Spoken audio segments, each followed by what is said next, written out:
कोल्हापूरच्या राजकारणात सध्या सर्वाधिक चर्चेत असलेली निवडणूक म्हणजे गोकू दूध संघाची निवडणूक।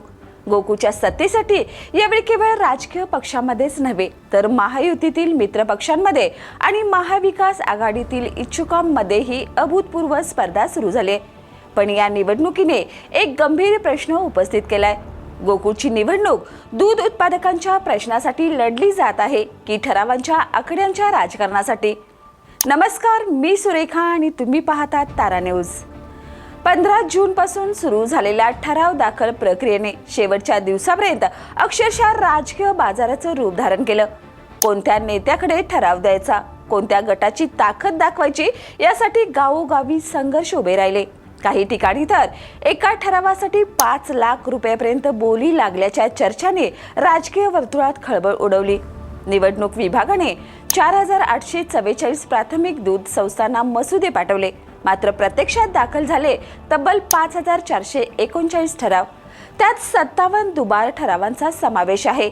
याहून मोठी बाब म्हणजे सर्वपक्षीय नेत्यांनी जाहीर केलेल्या ठरावाचा आकडा तब्बल 7749 पर्यंत पोहोचलाय। म्हणजेच प्रत्यक्ष उपलब्ध संस्थांपैकी हजारोंनी अधिक ठराव राजकीय भाषणामध्ये फिरताना दिसत आहेत। या आकड्यांचा खेळ नेमका कोणासाठी? ताकद दाखवण्यासाठी की जागा वाटपात जास्त वाटा मिळवण्यासाठी? हा प्रश्न आता गोकूच्या राजकारणात केंद्रस्थानी आलाय। अजित पवार गटाचे नेते आणि वैद्यकीय शिक्षण मंत्री हसन मुश्रीफ यांनी 1982 ठरावाचा दावा करत पहिलं शक्ती प्रदर्शन केलं। त्यानंतर पालकमंत्री प्रकाश आंबेडकर यांनी 1581, खासदार धनंजय महाडिक यांनी 1430, आमदार विनय कोरे यांनी 545, तर आमदार सतेज पाटील यांनी 1851, ए.वाय. पाटील यांनी 204 आणि माजी आमदार सत्यजित पाटील सरोडकर यांनी 154 ठराव आपल्या पाठीशी असल्याचा दावा केला।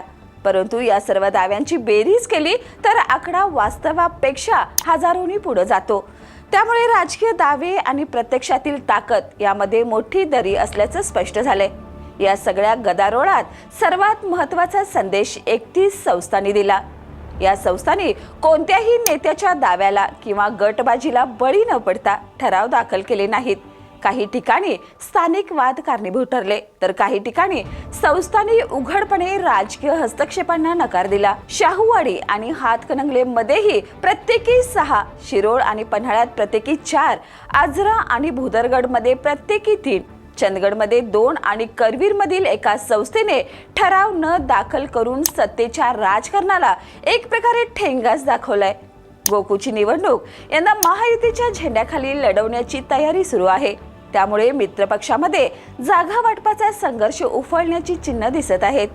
प्रत्येक नेता स्वतःकडे अधिकाधिक ठराव असल्याचा दावा करत असल्याने जागा वाटपाच्या वेळी असंतोष उफाळण्याची शक्यता नाकारता येत नाही। समाधानकारक जागा न मिळाल्यास बंडखोरी, स्वतंत्र पॅनल किंवा उघड संघर्षाची शक्यताही वाढली आहे। एकेकाळी दूध उत्पादकाच्या हितासाठी उभा राहिलेला गोकू दूध संघ आज आकड्यांच्या राजकारणात अडकला आहे। शेतकऱ्यांच्या प्रश्नापेक्षा कोणाकडे किती ठराव, कोणाची किती ताकद आणि कोणाला किती जागा याच चर्चाने वातावरण व्यापले।